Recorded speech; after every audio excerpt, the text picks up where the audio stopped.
To the Sunday Night Sports Wrap, joined now by Nick Friar, talking Red Sox of the New Bedford Standard Times. Thanks for coming in. All right, MLB opening day underway today. The Red Sox get underway tomorrow in Cleveland. Before we talk about the regular season, how would you assess the Sox spring training in totality?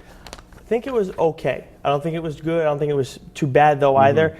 Hanley Ramirez started to pick things up a little bit as things went along. We saw Holt emerge, although we did see Pablo Sandoval show some promise, but early on he was a big concern.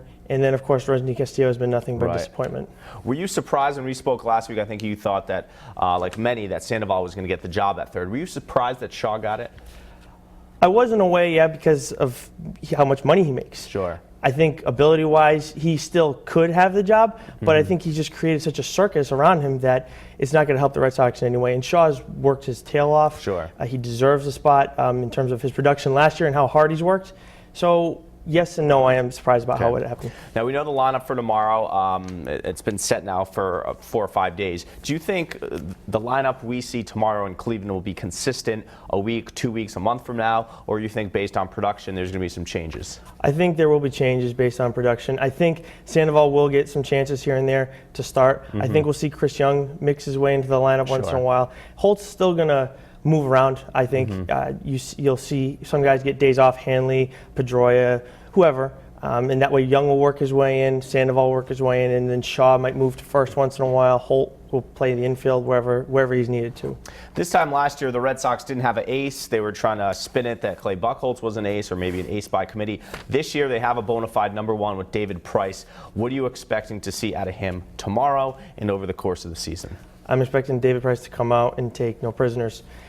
He doesn't mess around. You know, last year, his last start before opening day, everybody was worried about how he was going to do. Came out and was lights out, and I think he's going to do the same thing. You know, he's getting paid pretty much $1 million a start. He better get the job done, and I think he will.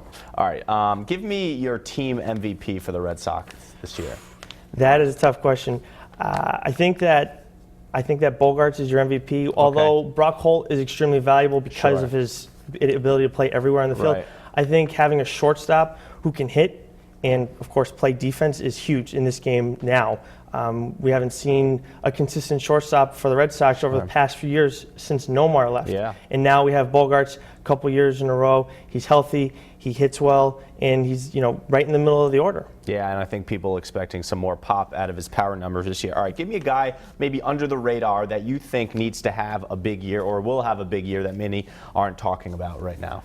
I think Pedroia is not being talked about a lot. You know, he's always an injury concern. He's getting older. He's got the long contract.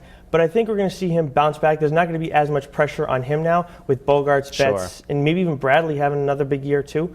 With Shaw and Holt. I mean, there's so many guys that can contribute in this lineup now that we're not as worried about. You know, we don't have the circus around Hanley as much right now. Sandoval's not playing. So Pedroia hasn't been talked about. So now he has a chance to just kind of relax, do his thing, and just worry about playing the game.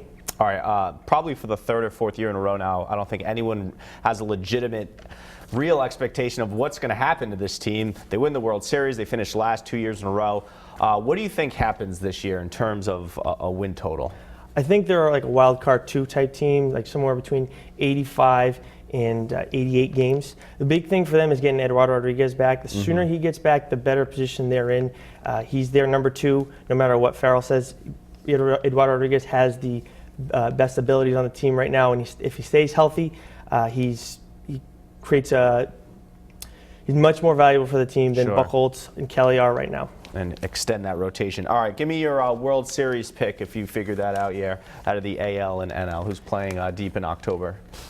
I think the Cubs are going to win it all. I think the Royals can make it back. I'm looking Royals, Astros, and I think Toronto coming out of the East. Baltimore could make a run as well. All right, so you think Theo is going to do it with the Cubs like he did with the Red Sox? Yes, I think he is. All right, Nick, thanks so much for coming in. Much more from the Sunday Night Sports Wrap coming up right after this.